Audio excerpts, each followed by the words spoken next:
Iċ-ċerimonja tal-ħatra tal-President il-ġdid bdiet b'qudiesa fil-Konkatedral ta' San Ġwan ikkonċelebrata mill-Arċisqof Charles J. Scicluna. Għalija attendew l-uffiċjali tal-pajjiż fosthom il-Prim Ministru Joseph Muscat u martu Michel Muscat. Dr. Vella u martu intlaqgħu minn membri tal-Forzi Armati ta' Malta u ġew eskortati għall-Konkatedral. Fl-omelija tiegħu Monsinjur Scicluna qal li l-poplu Malti għandu jilqa' l-figura tal-President bħala sinjal tal-għaqda ta' bejnietna u tas-sejħa tagħna li nkunu demokrazija bbażata fuq l-għażla kontinwa tas-sewwa u l-għaġġ u l-ġuħ għall-ġustizzja. Qal li f'din il-figura l-poplu jsib id-difensur tal-patrimonju kulturali, storiku, artistiku u arkitettoniku u naturali ta' Malta tagħna. Ir-rwol fondamentali tal-President tar-Repubblika huwa li bil-kliem, bil-ġesti u bl-eżempju ifakkarna li l-politika hija fuq kollox servizz, għadi, mingħajr ma wieħed iħares lejn uċuħ. Iżda b'sens kbir tad-dover, b'sens qawwi tal-istat u b'qalb kbira mimlija modrija. Mill-Konkatedral l-Speaker u l-President George Vella flimkien man nisa tagħhom rabathom u l-mistiedna imxew sal-Palazz Presidenzjali. Waqt li Dr. Vella daħal fil-palazz biex jieħu l-ġurament tal-ħatra, il-banda tal-Forzi Armati ta' Malta flimkien ma' żewġ stakkamenti tal-Armata immarċjaw minn quddiem il-bini tal-Parlament f'Misraħ il-Ħelsin għal Misraħ San George fejn hawnhekk iffurmaw il-Gwardja tal-Unur.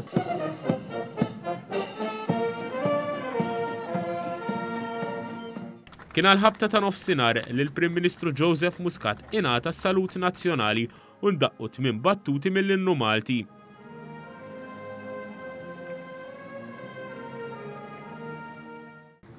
Segwit il-wasla tal-President Emeritu Mary Louise Colero Preka u żewġa Edgar Prega fejn sabu jilqgħuhom il-Kmandant tal-Forzi Armati il-Brigadier Jeffrey Kurmi.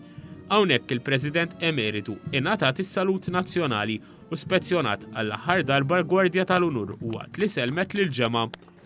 Kien għal-ħabta tas-sija neqsin 10 li l-President il-ġdid George Vella u l-President Emeritu Mary Louise Colero Preka flimkien mal-Prim Ministru Joseph Muscat u l-kap tal-Oppożizzjoni Adrian Delija ħarġu jselmu lil-ġemgħa miġbura f'Misraħ San George. Għal-ħabta tas-sija 20, Dr. Vella xiref il-barra mill-palazz bħala President ta' Malta. Hawnhekk tela fuq id-dajs għall-ewwel darba u ngħata is-salut nazzjonali bid-daqq tal-innu Malti mill-banda tal-Forzi Armati.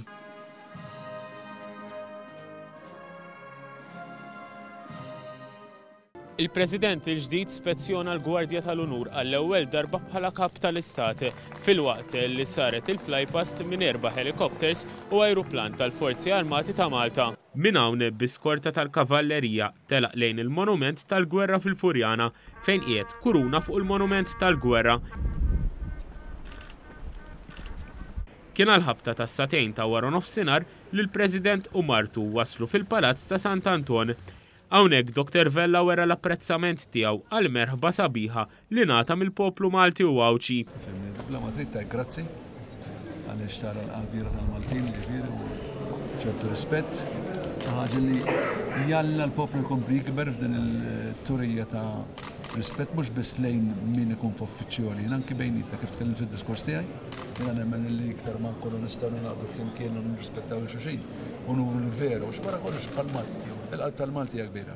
Il-President George Vella spjega l-ewwel ftit minuti tiegħu fit-tmum tal-Presidenza hekk kif derkom mos ħafna fit-tmiem l-ewwel diskors tiegħu bħala kap ta' stat. Żammejt biex ma nibkejx, speċjalment meta nirringrazzi tal-bidu.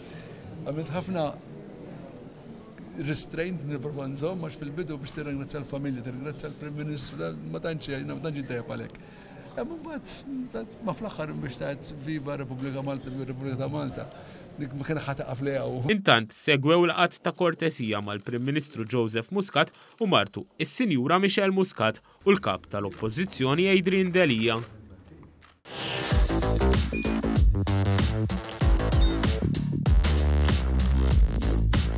Idħol fuq one.com.mt u hemmhekk tista' tara l-programmi kollha li jxandru fuq One permezz ta' One Play.